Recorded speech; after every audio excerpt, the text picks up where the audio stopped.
LeBron James from Akron, Ohio, from the inner city. I'm not even supposed to be here. Oh!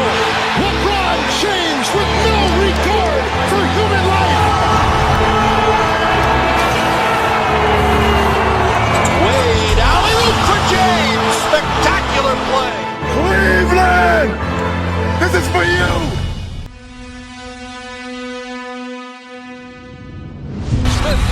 This dude is incredible.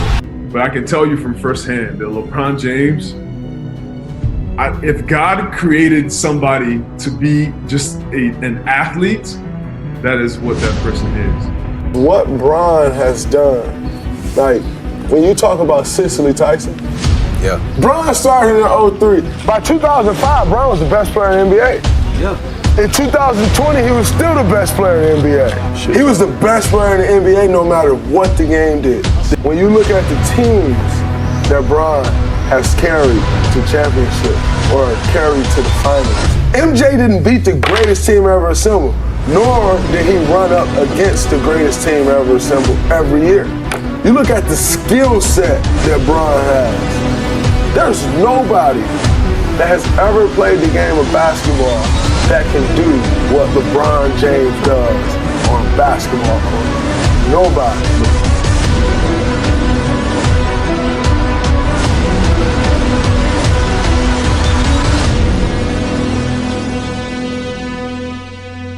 He was a statistic waiting to happen, a boy from a place where nothing was given. They called him a king before he could drive.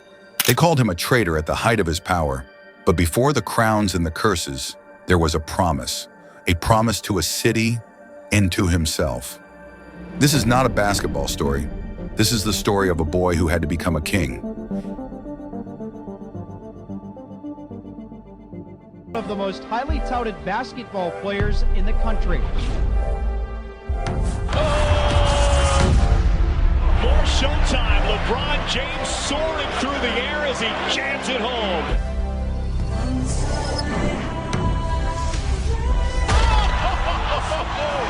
Akron, Ohio, a city of fated industry.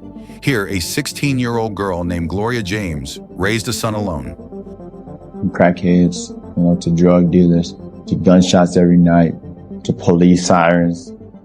LeBron's father was a ghost. Their life was a cycle of evictions and uncertainty. By fourth grade, he had moved over a dozen times and missed 83 days of school. Not because he didn't want to learn, but because he had no way to get there. His escape was a makeshift hoop on a dead-end street. But Gloria, seeing her son lost, made an impossible choice. She let him live with a local football coach, Frank Walker. It was the ultimate sacrifice. For the first time, LeBron had a bed of his own. Rules, structure, and a basketball. 16-year-old, what's your long-term goal? To get to the NBA. And I look at the goal and my dream as two different things. My dream is to see my mother happy every day. But my goal, long-term goal, is to get to the NBA. That's what I love to do, is to play basketball against the best in the world. That structure forged a weapon. By high school, he was a national sensation. There's no pressure. There's no pressure at all. I've been getting pressure since I was 10 years old. I don't think there's no pressure for me because I'm doing something that I love to do, and that's play the game of basketball. I'm doing the same thing that y'all love to do, and that's y'all like to watch me play basketball. He's one of those teenage phenoms that come along and they're given sport. They will not leave disappointed. This guy is unique, special, and we are privileged to be here today. Competition stolen by Brandon Weeds. The ball's an extension of his mind. He knew he had that one. Here's James. Look at the pass. Are you serious? Sports Illustrated put him on the cover at 17. ESPN televised his games. The weight of an entire city, of a legacy not yet earned, fell on his teenage shoulders. He was the chosen one. The Cleveland Cavaliers select LeBron James. And a lot lies ahead. You will most certainly be the most scrutinized rookie in the history of the NBA. Cleveland drafted their savior. Making his much-awaited NBA debut. Jerry, boy, you talk about pressure. Is he going to be able to handle it? Can he handle it? We just don't know. The kid from Akron would save the team just 40 miles from his home. How old is he? 12? Already this year's team owns the franchise record for wins, and they've clinched the best record in the East. He's still only 18 years and 8 months old. Can he live up to all the hype? No one. He was a phenom, Rookie of the Year, then MVP. And their superstar LeBron James is the leading candidate to win his first NBA MVP award. We never had a guy who was 6'8", 270, who could outrun anybody, who could outjump anybody. Pistons 91, Cavaliers 89. Timeout, Cleveland. Football, it gets dispersed. Baseball gets dispersed. In basketball, in this sport, the culture of it is, if you're the best player, it's on you. And the game is tied at 91 with 9.5 to go. The only hole in his great game is late game heroics. He doesn't have them in his repertoire. And scores! Oh my! What a shot by LeBron James. Everybody always wants to talk about how much LeBron James is a choker. This was his arrival game as an NBA superstar, really. 20 of his 39 in the fourth quarter and overtime. He scores 29 of his team's last 30 points. They pull an upset on the road.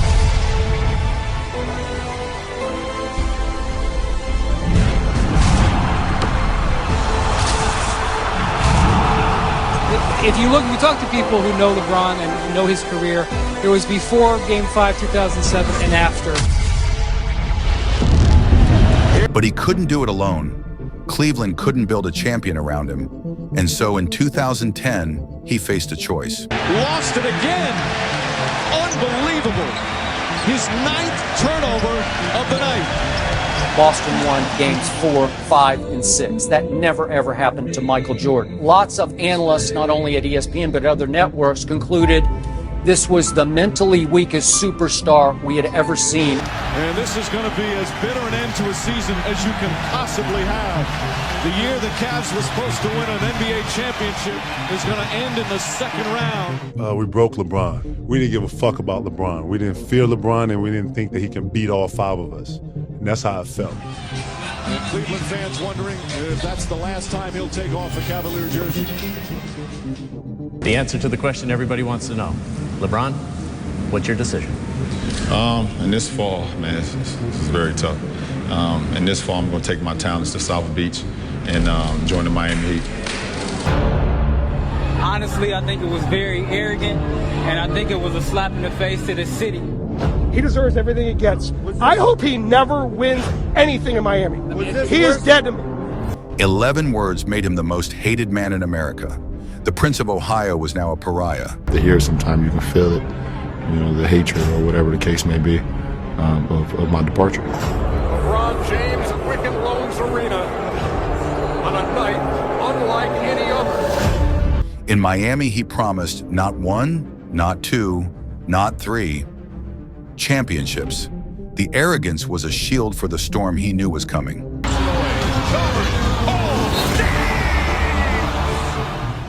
The 2011 finals were his rock bottom. Against the Dallas Mavericks, the most gifted player on earth vanished. He scored only 8 points in a crucial game. The Heat lost. The chorus was deafening. LeBron is a choker. The king had no crown. And Miami is headed to the NBA Finals. Does it bother you that so many people are happy to see you fail? How would you say you played in the NBA Finals? Not great at all. An unlikely playoff run capped off by Dallas upsetting LeBron James, Dwayne Wade, and the favorite Miami Heat.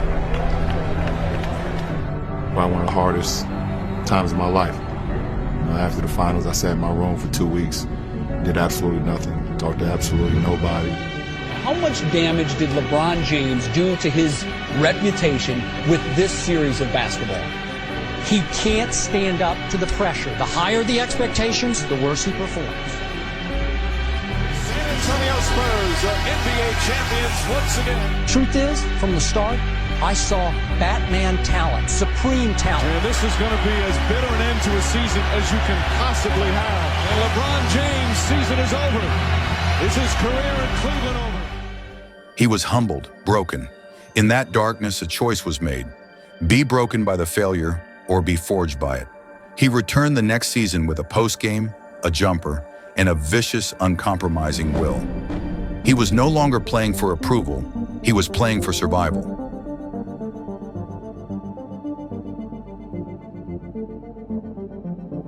In 2012, he won his first title and wept. James on the break and the finish. James drives right at Ibaka, countered and a foul.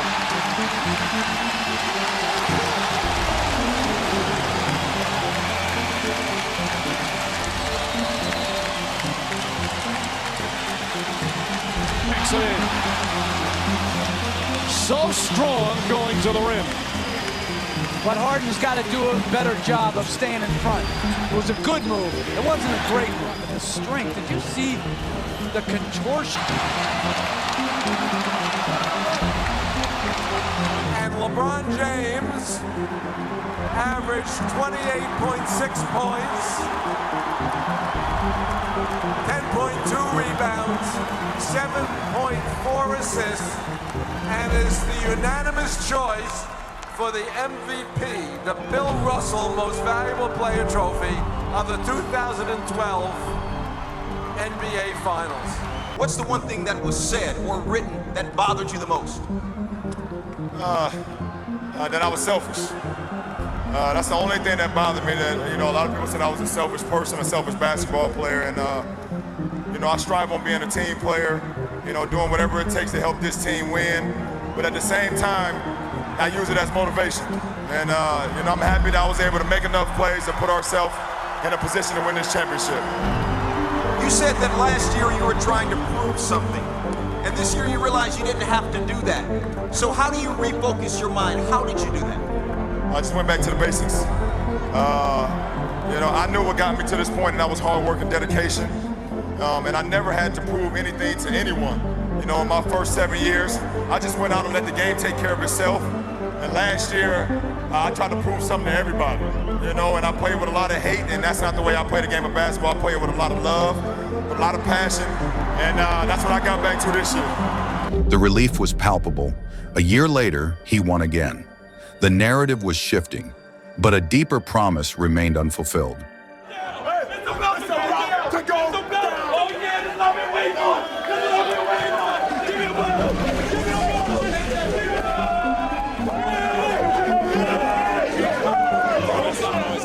Something to say, words can't describe it.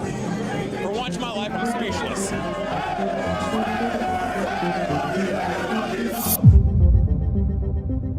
LeBron James picks Cleveland. The decision made, the explanation simple enough. There it is. James' Instagram post, I'm coming home. 4 years after the betrayal, he published a letter. I'm coming home. The prodigal son returned. His mission, bring a championship to a city that hadn't won in 52 years. So, the city of Cleveland, long tortured without a championship for 50 years, now has something to cheer about. LeBron James is coming home. You see the folks lined up behind me waiting to get going. For everybody who's been waiting for LeBron James to come back home.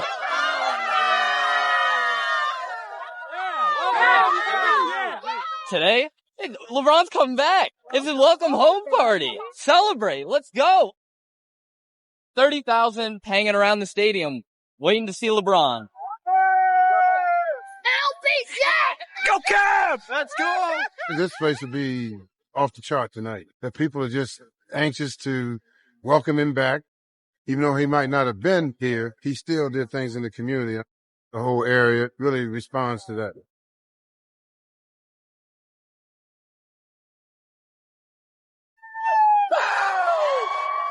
This is amazing. You guys in the stands, I want to thank everyone for being here. You guys are unbelievable that made this possible. I don't know if you guys know what happened in the last month with me deciding to come back and play here. 2016. The Golden State Warriors had just finished the greatest regular season in history. They led the finals 3-1. No team had ever come back from that. It was over. But LeBron refused to lose. He delivered 2 straight 41-point games. I started just automatically thinking about how we can be better for Game 5. I sent every guy a text that night and told them, don't listen to nobody right now besides the 14 guys in the locker room, the coaching staff. Let's make history. We were in Oakland. We went to their practice facility, the Golden State Warriors, and it was the one, Thompson had started talking about how they were better than the Showtime Lakers. So we're going over the Bay Bridge, and that commentary is just still picking up. It's on Twitter, it's on Instagram, it's on all these social platforms. Radio. Yep. Oh, sports radio, everything. Crazy. And that's when Bron just said, he looked around and goes, you know what, guys? It's written. We're going to win tomorrow night. We're going to have a huge game. It's going to be tough. Yeah. It's going to come down to the last few minutes. We're not losing at home. Game 7, anything can happen. That's how it played out. Then in Game 7, with seconds left, he made the greatest defensive play in finals history, the block. The block. Tell me what's going through your mind, because you got a layup. I mean, Steph bounce pass it to you. You got a layup. You know y'all about to go up 2 points. Right. And at that point in time, because points had become so hard to come by, that might have been the deficit. The final score of the game might have been you guys win by 2. For sure. And you go up, you lay the ball up. You just, okay. JR make you clutch. You bring it back up, and hey, I'm right there. I'm free and clear. Put the ball, just lay it right there, and don't try to do nothing stupid. Just lay it in. And it was one of the loudest sounds I ever heard. Boom! And when it happened, I was like, damn! I was like, yo, that was the loudest. I'm like, what just happened? I didn't even know he blocked it, but I heard boom, and I was like, man, that was cold. I want to go through with you is the block in Game 7. Okay. Of 2016. Okay. Take me through what proceeded on the offensive end to your mindset in that chase down.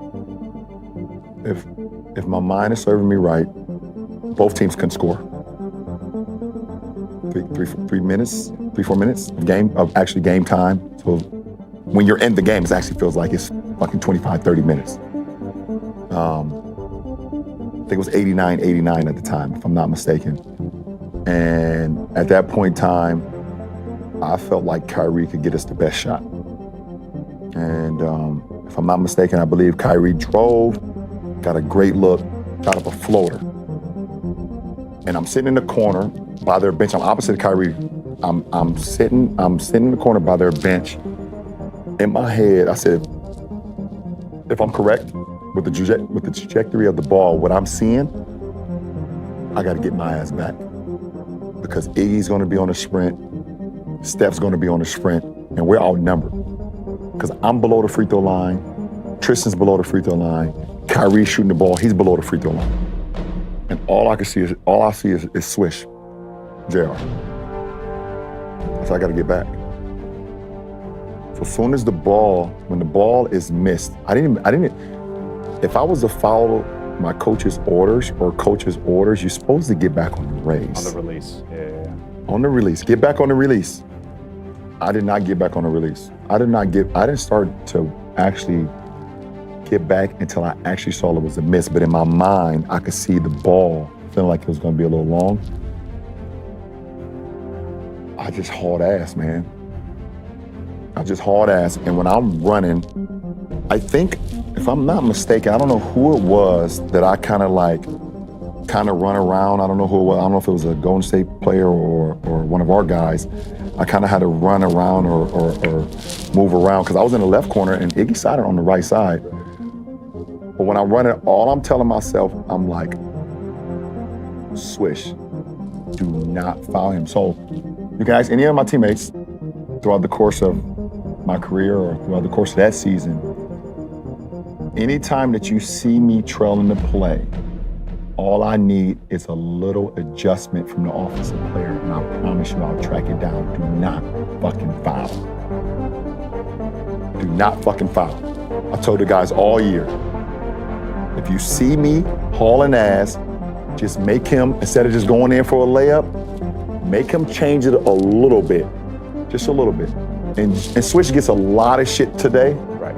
Because of the blunder he had the following year, or 2 years later, or whatever the fuck it was, of not understanding the time and score, whatever the case may be. He executed that shit to perfection. He had done it. He delivered on an impossible promise. A city erupted. The kid from Akron had brought a championship home.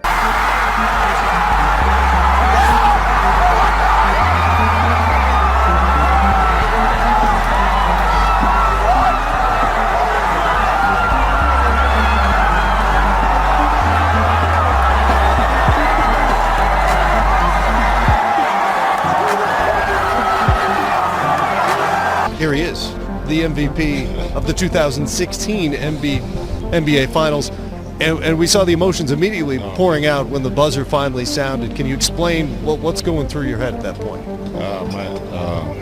Just everything.